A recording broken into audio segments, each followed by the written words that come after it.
Hi, this is White Rings. Today we will learn a interesting poem, The Grumble Family, written by L.M. Montgomery. Who is Montgomery? She was a Canadian novel writer.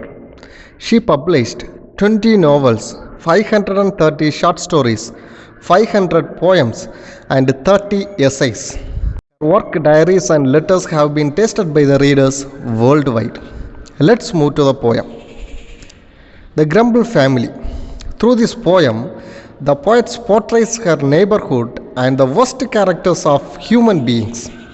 Worst character? What worst character they have? See the title again, The Grumble Family. A family members having grumble about others. See the first stanza. There is a family nobody likes to meet. They live, it is said, on complaining street.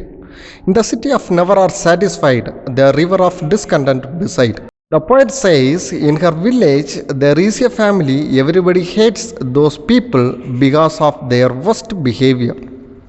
They live, it is said, on complaining street, meaning they live in a particular street every other used to call that complaining street.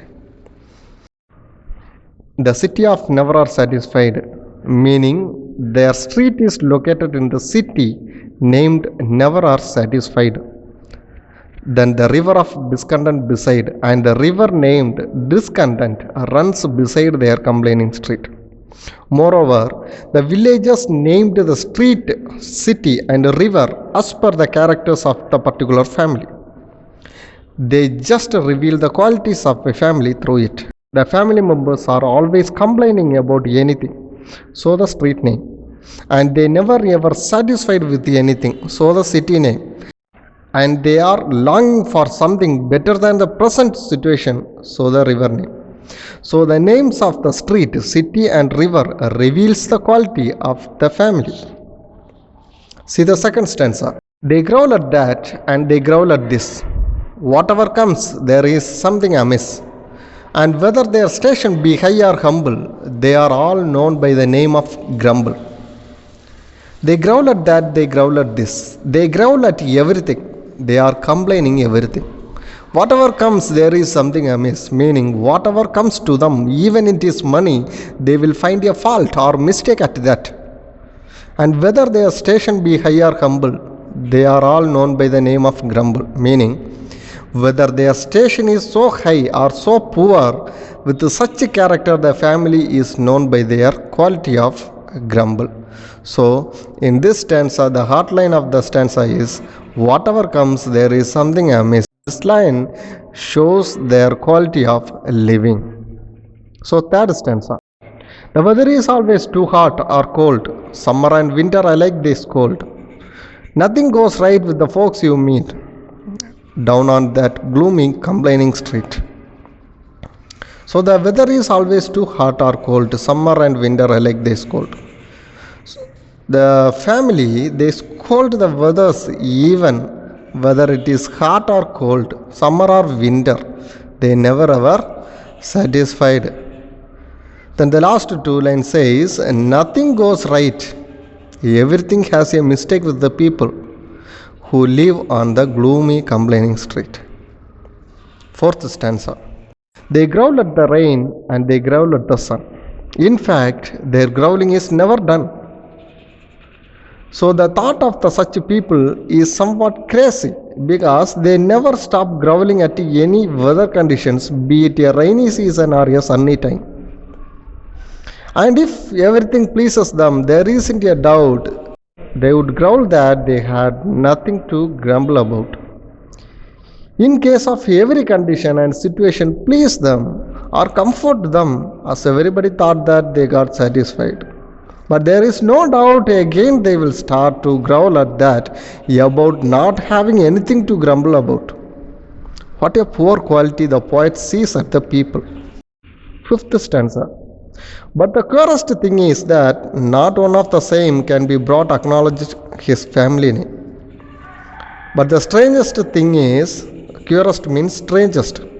The strangest thing is that not one in the grumble family can accept the family name and their qualities. Why? For never a grumbler will own that He is connected with it all, you see. Because no grumbler will accept that he is a grumbler or not associated with the qualities of a grumbler. Okay, actually, this is the character, common character of everyone. Nobody accept their mistakes. Everybody try to justify it, particularly the grumblers, one who scrutinize the other's doors. Stanza 6. The worst thing is that if anyone stays among them too long, he will learn their ways. And before he dreams of the terrible jumble, he is adopted in the family of grumble. The worst thing is that if anyone stays among them too long, he will learn their ways.